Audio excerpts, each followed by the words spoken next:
ముందుగా ముఖ్యమంత్రి గారికి, గౌరవ ముఖ్యమంత్రి గారికి నిన్న రివ్యూ చేస్తా ఉంటే ఒక 20,000 తీసుకున్నాడు ఒక అధికారి, మన ఏసీబీ వాళ్ళు తీసుకున్నారు, ఇంటర్ డిపార్ట్మెంటల్ ఎంక్వైరీ చేస్తాం అని చెప్పేది ఒక రివ్యూ ఏదో కేసు గురించి చదువుతా ఉంటే తనకి కాంపెన్సేషన్ రావాలి, తనకి కోర్టుకి వెళ్ళారు. అది మాట్లాడుతున్నా ఒకటే అనిపించింది, ఒక చిన్నపాటి ఉద్యోగి తప్పు చేస్తే 20,000 రూపాయలు లంచం తీసుకున్నాడని చెప్పి లంచం తీసుకున్నందుకు ఏసీబీ ఎంక్వైరీ ఉంది, లేదంటే డిపార్ట్మెంటల్ ఎంక్వైరీ ఉంది. అలాంటిది రాష్ట్ర వ్యవహారాలు నడిపే ముఖ్యమంత్రి కానీ వారికి సంబంధిత సభ్యులు కానీ స్టేట్ ఎక్స్చెకర్కి 18,860 కోట్ల రూపాయలు పైచులకు ప్రప్రథమంగా ఇక్కడే మనకి తేలుతూ ఉంటే వీళ్ళు శిక్ష పడకుండా ఎలా తప్పించుకుంటారు? శిక్ష పడాలి. మనకి నైతిక బలం, నైతిక హక్కు ఎలా ఉంటుంది అధ్యక్ష? మనకి ఒక అధికారి 20,000 రూపాయలు నువ్వు తప్పు చేసావని చెప్పి ఏసీబీకి పట్టిస్తున్నావు. వీళ్ళేమో దారుణంగా 18,000 కోట్లు అటు ప్రజల్ని కనీసం వాళ్ళ క్వాలిటీలు మన లిక్కర్ మనకి తాగాలని చెప్పి ఎవరిని మనం కూర్చోబెట్టి మనం పెంపొందించట్లా. ఓకే, ఒక వ్యసనం అనుకోండి, దానికి ఏదైనా పేరు పెట్టుకోండి. ముఖ్యంగా మనకి మద్యపాన నిషేధం అనేది చాలా చాలా కష్టమైన విషయం, ముఖ్యంగా ఆంధ్రప్రదేశ్. ఒకవైపు యానం, ఇంకోవైపు మనకి మధ్యప్రదేశ్, ఇంకోవైపు చూస్తే మనకి తెలంగాణ, ఒరిస్సా, తమిళనాడు, కర్ణాటక, ఇన్ని బార్డర్స్ని షేర్ చేసుకొని మద్యపాన నిషేధం అనేది ఇప్పుడు చాలా కష్టసాధ్యమైన విషయం. గతంలో కూడా చేశారు, సాధించలేకపోయాం. ఇప్పుడు రెగ్యులేట్ చేయాల్సిన అవసరం ఉంది. ఇందాక గౌరవ సభ్యులు బుచ్చయ్య చౌదరి గారు చెప్పినట్టుగా, ఒకటి స్టేట్ ఎక్స్చెకర్కి లాస్ జరిగింది, ప్రజలకి ఆరోగ్యానికి హాని జరిగింది. దాంతోపాటు అసలు ఈ వ్యసనాన్ని తగ్గించే పరిధిలో కూడా కొంత ఉన్నారు, కొంత బడ్జెట్ కేటాయించాలి. ముఖ్యంగా డీ అడిక్షన్ సెంటర్స్ కానీ వీటితో పాటు కేటాయించాలి. అది కూడా సూచన బుచ్చయ్య చౌదరి గారు చెప్పిన సూచన కూడా మనం పరిగణలో తీసుకోవాలి అధ్యక్ష.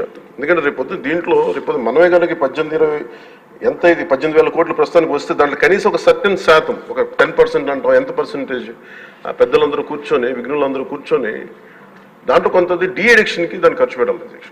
కేవలం దాన్ని ఆదాయంగా చూడకుండా అట్లీస్ట్ ఒక 10% డీ అడిక్షన్గా దాన్ని డీ అడిక్షన్ సెంటర్స్ ఖర్చు పెట్టాలి. కానీ అన్నిటికంటే కూడా ఈ రోజున మన గౌరవ ముఖ్యమంత్రి గారు చెప్పింది, వీళ్ళని ఎలా ఇన్వెస్టిగేషన్ అంటే అలిగేషన్స్, దీంతో ఎండ్ అయింది ఈ ప్రజెంటేషన్. ఇదే కనుక ఈ రోజున మనకి క్లాప్ మిత్రాస్కి ఈరోజు డబ్బులు లేక, అలాగే పంచాయతీ బోర్డులో దాదాపు 9 నెలల నుంచి మనకి జీతభత్యాలు లేక ఒక 59 మంది నలిగిపోతా ఉన్నారు. అలాగే ఫీజు రీఎంబర్స్మెంట్ లేక విద్యార్థులు నలిగిపోతా ఉన్నారు. స్టేట్ ఎక్స్చెకర్లో డబ్బులు లేవు. కానీ అందరూ ఇన్ని కోట్లాది మంది జీవితాలతో ఆడుకుని వీళ్ళ చేతుల్లో మటుకు ఇన్ని వేల కోట్లు, దాదాపు విష్ణుకుమార్ రాజు గారు చెప్పినట్టు 30,000 కోట్లు వెళ్ళిపోయాయి. 18,000 కోట్లు ముందస్తుగా తెలుస్తుంది, కానీ ఇంకా లోతుగా చూస్తే అది చాలా పెద్ద ఇది స్కామ్, ఇది దోపిడీ. వీటిని కనుక మనం వదిలేస్తే, తప్పు చేసిన వాళ్ళని గత ప్రభుత్వం సంబంధించిన ఇది ఇట్స్ నాట్ అబౌట్ వెండెటా, పగా ప్రతీకారం కాదు, కానీ వీళ్ళని స్వేచ్ఛగా కనుక వదిలేస్తే, వాళ్ళ అదృష్టవశాత్తు ఈరోజు వాళ్ళకి లేరు. వాళ్ళు కనుక ఉండుంటే వాళ్ళకి నిజంగా వాళ్ళకి సమాధానం చెప్పాల్సిన పరిస్థితి ఉండేది. తప్పించుకొని పారిపోయారు వాళ్ళు, ఈరోజు తప్పించుకొని పారిపోయారు వాళ్ళు. We have to make them accountable అధ్యక్ష. వాళ్ళు we have to bring them into accountability. They have to be penalised. వాళ్ళు దయచేసి గౌరవ ముఖ్యమంత్రి గారికి నేను మీ తరపు నుంచి ఆయనకి తెలియజేసుకున్నాను అధ్యక్ష, దయచేసి వీరిని please we have to penalise them sir. వాళ్ళకి సరైన శిక్ష పడాలి సార్. వీళ్ళకి తప్పించుకోవడానికి కుదరదు సార్. లేదంటే రేపు పొద్దున ఒక ట్రాఫిక్ కానిస్టేబుల్కి బలం ఇవ్వాలి అంటే ఆపగలమంటే వాళ్ళు ఏమంటారు సార్ లోపల? నేను చిన్నపాటి కానిస్టేబుల్ని అయితే నాకేమనిపిస్తుంది, మీరు పెద్దోళ్ళు అయితే వదిలేస్తారు, మమ్మల్ని అయితే పట్టుకుంటారంటారు సార్. మనకు రూలింగ్కి, గవర్నెన్స్కి, అడ్మినిస్ట్రేషన్కి నైతిక బలం పోతుంది అధ్యక్ష. ఐ రిక్వెస్ట్ యూ, నేను మిమ్మల్ని ఉద్దేశించి అందరినీ, హౌస్ మెంబర్స్ గౌరవ సభ్యులందరినీ, గౌరవ ముఖ్యమంత్రి గారిని అడుగుతున్నాను అధ్యక్ష మీ ద్వారా.